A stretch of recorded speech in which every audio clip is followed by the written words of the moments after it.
রাজবাতি চ্যানেলে স্বাগত জানাচ্ছি। আমাদেরই বিদ্যালয়ে দীর্ঘদিনের শিক্ষকতা করছেন সুনামের সঙ্গে বাংলার সুষমা ঘোষ মহাশয়া। তিনি মাধ্যমিক এবং উচ্চ মাধ্যমিক দুটো খাতায় দেখেন এবং তিনি আজকে পরামর্শ দেবেন কিভাবে তোমরা উত্তরগুলো লিখবে, পাটে পাটে যে প্রশ্নগুলো থাকে। আর ছোট্ট করে শেষ মুহূর্তে তিনি একটা সাজেশন করেছেন, বা গুরুত্বপূর্ণ প্রশ্ন বলো সাজেশন বলো সেটা তিনি করেছেন, সেটা তোমাদের সামনে আজকে ম্যাম শেয়ার করবেন। তো সবার আগে ম্যামের কাছে আমাদের প্রশ্ন যে উত্তর লেখার ধরনটা কেমন হবে এটা একটু বলে দিন। নমস্কার, সাজবাতির সকল সদস্যকে আমার শুভেচ্ছা এবং ভালোবাসা। তোমরা এবার প্রথম সেমিস্টার হিসেবে পরীক্ষা দিচ্ছ, ফোর্থ সেমিস্টার পরীক্ষা সামনে। আর তোমরা জানো ফোর্থ সেমিস্টারে আমাদের 5 নম্বরের প্রশ্ন লিখতে হবে। কিছু আছে 2 যোগ 3 5, না হলে 5 নাম্বার। এইবার প্রশ্ন লিখতে গেলে প্রথমত যে প্রশ্নগুলো আমরা লিখবো এবং যেটা আমরা খুব ভালো জানবো, ভালো পারবো, সেগুলো খাতার প্রথম দিকে লিখবো। দাগ নাম্বারগুলো ঠিক মতো দেবো, পয়েন্টস করে লিখবো। আর যে বিষয়টা খাতায় মার্জিন টানবো, খাতাটা খুব পরিষ্কার পরিচ্ছন্ন করে নেব।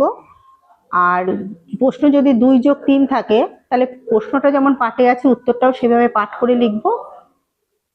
আর হাতের লেখাটা পরিষ্কার যেন গোটা গোটা হয়, সুন্দর করে হাতের লেখা লিখবে। একটা প্রশ্ন লেখা হয়ে গেলে পৃষ্ঠার শেষে যদি খানিকটা জায়গা থাকে বাদ দিয়ে তুমি অন্য পেজে গিয়ে নতুন করে নতুন প্রশ্ন শুরু করবে। আর আমাদের তো সিলেবাস এবার তোমাদের সময় বেশি পাওয়া যায়নি, সিলেবাস খুবই কম। আমাদের 2টো গল্প আছে, হলুদ পোড়া আর হারুন সালেমের মাসি।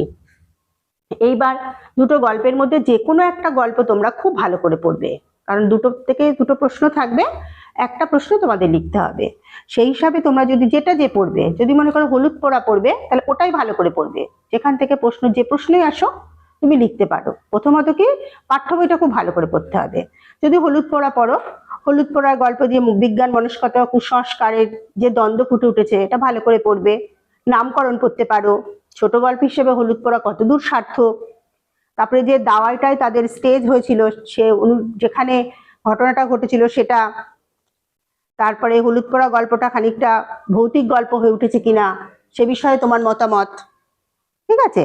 এবং যে 2টো খুন হয়েছিল সেই খুন দুটোর মধ্যে কি সম্পর্ক, এই প্রশ্নগুলো ভালো করে করবে। আর তো সর্বোপরি যেটা বলবো, গল্পটা খুব ভালো করে করবে। আর একটা গল্প আছে হারুন সালেমের মাসি। হারুন সালেমের মাসি এর অনেক আগে আমাদের ক্লাস 10-এর পাঠ্য ছিল। হারুন সালেমের মাসি গৌরবীর যে মাতৃত্ব, খুব ইম্পর্টেন্ট প্রশ্ন, খুব ভালো করে পড়বে। গৌরবীর চরিত্র বা গৌরবীর মাতৃত্ব। তারপরে ওই যে হারা এবং গৌরবীর যে স্বর্গ, একই স্বর্গ, হারার মার স্বর্গ, সেটা ভালো করে পড়বে। শহরে গৌরবী আর হারার সমাজ অনেক বড়, তারা যে লাস্টে শহরে চলে গেল সেই জায়গাটা ভালো করে পড়বে। শুকনো বুকে, গৌরবীর শুকনো বুকে যেন কিসের ঢেউ লাগলো, নিবারণ যখন তাকে ত্যাগ করে চলে গেল, পাত্তা দিল না, হারুনের সেই পাশে পাওয়ার পরে, এগুলো ভালো করে পড়বে। নামকরণ পড়বে, ঠিক আছে। আর কবিতা তো আমাদের 3টে আছে, 3টের মধ্যে 3টে থেকে 2টো প্রশ্ন আসবে। যে কোনো 2টো তোমরা খুব ভালো করে পড়তে পারো। প্রার্থনা, কেন এলো না, তিমির হননের গান। তোমরা যদি প্রার্থনা পড়ো আর কেন এলো না পড়ো, তার 2টো থেকে নিশ্চয়ই একটা প্রশ্ন কেন এলো নাটা রাখবে, কারণ আমার মনে হয় কবিতাটা খুব সহজ, ওইটা পড়বে। প্রার্থনা কবিতাটাও পড়তে পারো। প্রার্থনায় কবি কিভাবে ভারতবর্ষকে স্বর্গে জাগরিত করার কথা বলেছেন, প্রার্থনা কবিতার নামকরণ, প্রার্থনা কবিতার মূল বিষয়বস্তু, ঠিক আছে, এগুলো ভালো করে পড়বে। তারপরে এই যে চিত্তজেতা ভয় শূন্য, উচ্চজেতা শির, চিত্ত কোথায় কিভাবে ভয় শূন্য হতে পারে, এগুলো।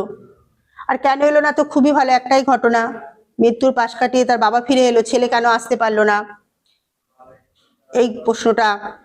তারপরে গলির দরজায় ছেলেটা দাঁড়িয়ে আছে বাবার প্রতীক্ষায়, কেন এলো না কবিতার নামকরণ, এগুলো ভালো করে পড়বে।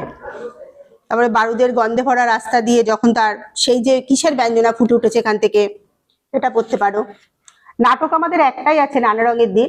নানা রঙের দিন নাটক থেকে আমাদের 2টো প্রশ্ন থাকবে, একটা লিখতে হবে। এখান থেকে তোমরা রজনীকান্তের চরিত্রটা খুব ভালো করে পড়বে, নামকরণ পড়বে।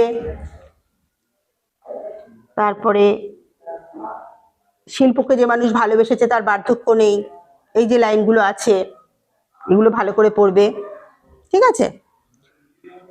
আর আছে ডাকঘর। ডাকঘর যে আমাদের নাটকটা আছে, এখান থেকে আমাদের দুটো প্রশ্ন লিখতে হবে। এটা আমাদের 2+3ও আসতে পারে, আবার 5 নম্বরেরও আসতে পারে। ডাকঘরে অমল চরিত্র পড়বে, নামকরণ পড়বে, রূপক সাংকেতিক নাটক হিসাবে ডাকঘর কতটা সার্থক সেটা পড়বে, ঠাকুরদার চরিত্র আছে সেটা পড়বে, অমল ও দয়ালার যে কথোপকথন ওই জায়গাটা খুব সুন্দর করে পড়বে, ঠিক আছে। এগুলো মোটামুটি পড়ো। আর হচ্ছে ডাকঘর নাটকের জীবন ও মৃত্যুর যে দ্বন্দ্ব, শেষ পর্যন্ত জীবন জয়ী হয়েছে কিনা সেটা পড়বে, এগুলো পড়বে। আর আমাদের আছে সাহিত্যের ইতিহাসের, বাংলা শিল্প সাহিত্য সংস্কৃতির ইতিহাসের দুটো পার্ট আছে, একটা আছে চিত্রকলা আর একটা আছে চলচ্চিত্র।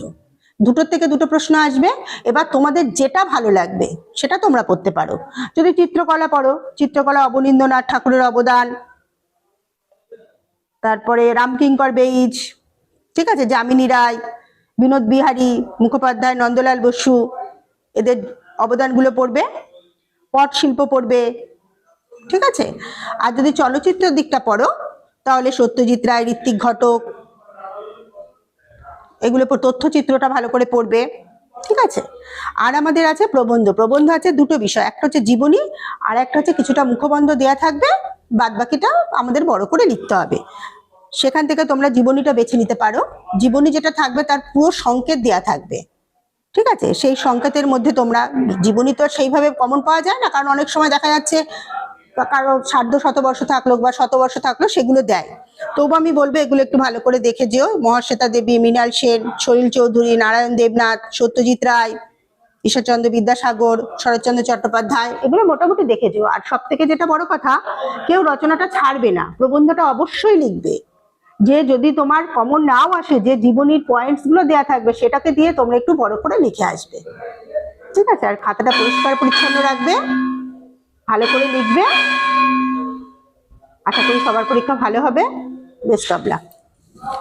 আমাদের চ্যানেলের পক্ষ থেকেও ম্যাডামকে অশেষ ধন্যবাদ তার মূল্যবান সময় এবং তার মূল্যবান পরামর্শ দেওয়ার জন্য। তোমাদের সঙ্গে দেখা হবে নেক্সট ভিডিওতে।